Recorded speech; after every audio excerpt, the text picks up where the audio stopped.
Vijay Mallya case, 14,131.6 crore complete amount of the attached property has been restored to the public sector banks. BJP tells Congress तुमने loan दिलवाया, Congress response the BJP तुमने भागने दिया. Vijay Mallya is the football. In his 4-hour podcast, Vijay Mallya represented a polished version of events. But does it fact check? Let's break down it. देखो विजय माल्या सही में सच्चा है या झूठा? Most debatable and misleading statements दिया गया विजय माल्या के पास राष्ट्रवाणी के पॉडकास्ट में. 4 घंटे का पॉडकास्ट है, देखना एक बार पता चलेगा. I'm probably the only chore who's been called chore after repaying 2.5 times. But it's okay. I mean, it's part of life. पहला claim, I am not a thief. Thief किसको बोलते हैं? जो पैसा हो, जो प्रॉपर्टी हो, कुछ हो लेके भाग गया, फ्रॉड किया, उसे थीफ बोलते हैं. इसमें सुप्रीम कोर्ट एंड ईडी ने दोनों भी थीफ बोला विजय माल्या को. इन्होंने क्लाइम करते हैं कि इन्होंने इस कंट्री से, विजय माल्या इस कंट्री से छोड़ने से पहले फाइनेंस मिनिस्टर को मिले, बोले कि मैं दोबारा आऊंगा, मैं जेनीवा मीटिंग में जा रहा हूँ और दोबारा आऊंगा. बट ये कभी हुआ नहीं. बट ये भी क्लेम करते एंड नेवर बोरोड ए पैसा, मैं एक पैसा भी मेरे लिए लिया नहीं हूँ. जो भी पैसा लिया हूँ किंगफिशर एयरलाइंस के लिए लिया हूँ. Clarify here, when you keep saying you borrowed, I never borrowed 1 naya paisa. Vijay Mallya has never borrowed a single rupee from anybody ever. It was Kingfisher Airlines, the running company, that borrowed. I was a guarantor. First of all, but here are the things. ये personal guarantor है. Personal guarantor का मतलब ये होता है जब कोई भी इंसान, अगर मैं हो या कोई फ्रेंड आपका भी हो, पे नहीं करता है तो आप गारंटी लेते हैं कि उसका अमाउंट मैं पे करूंगा. और इन्वेस्टिगेशन में ये भी पता चलता है कि जो भी लोन लिया है ये किंगफिशर एयरलाइन से सम फॉरेन प्रॉपर्टीज खरीदे है. ये सब चीज आपको डॉक्यूमेंटेड में है. जब अगर कंपनी के लिए लिया है तो पेमेंट तो करना चाहिए लोन. अगर पेमेंट नहीं करने के वजह ये लोन, जो भी अमाउंट लोन अमाउंट है उसे ट्रांसफर कर रहे हैं अपने यूज के लिए. 330 को ट्रांसफर किया, ये स्टेटमेंट से नीचे आपको सब लिंक्स दिया गया है विद प्रूफ.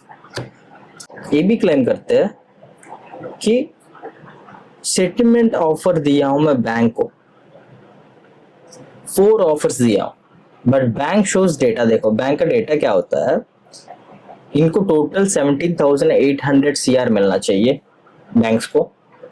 अभी तक रिकवर हुआ 10,800 करोड़, 7,000 अभी भी बाकी है.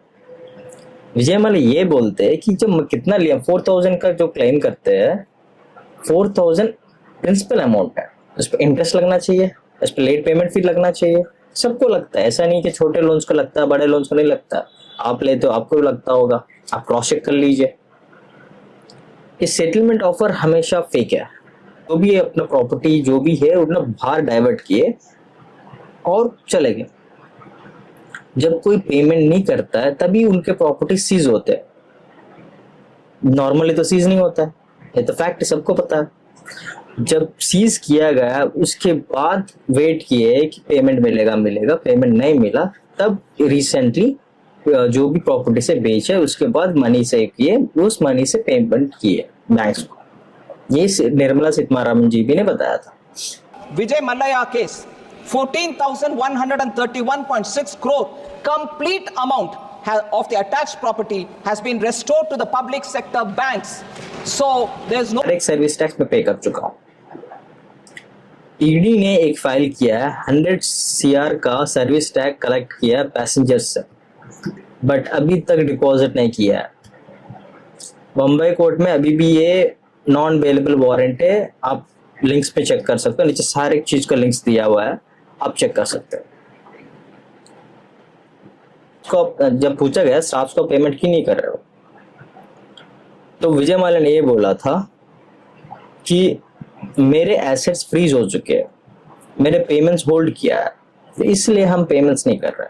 हम कर्नाटका बैंक को ये भी अप्लाई किए है कि एटलीस्ट पेमेंट्स को तो सॉल्व कर दो, पेमेंट्स को तो सेल करने दो, पेमेंट्स को तो पेमेंट करने दो वेजेस को, बट नहीं, कर्नाटका बैंक पे ब्लेम डाल रहा है। जब एसेट्स कब फ्रीज होते हैं? जब आप पेमेंट नहीं करते हो, राइट?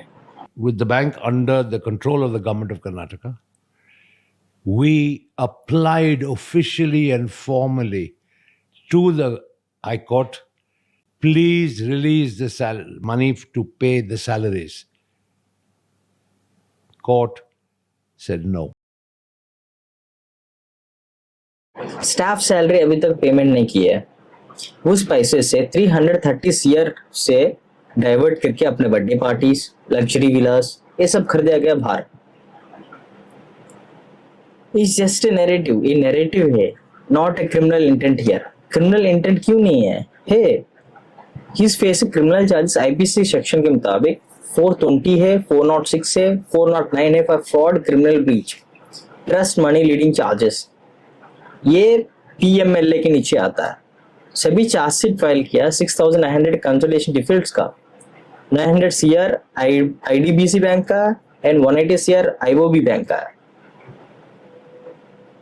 ये पॉडकास्ट देखो, राज शर्मानी के पॉडकास्ट में सब व्हाइट वॉश करने आ रहे हैं। ललित मोदी को देख लो, अभी विजय माल्या को देख लो, अब पता नहीं कितने लोग आएंगे अपना व्हाइट वॉश कराने। आप सब सच मान रहे हो कि ये सही में सच बोल रहे। जब सच बोल रहे हो, आपको लग रहा है, क्रॉस चेक कर लो ना इस वीडियो को, सब लिंक्स नीचे दिए गए हैं, क्रॉस चेक कर लो, पता चल जाएगा।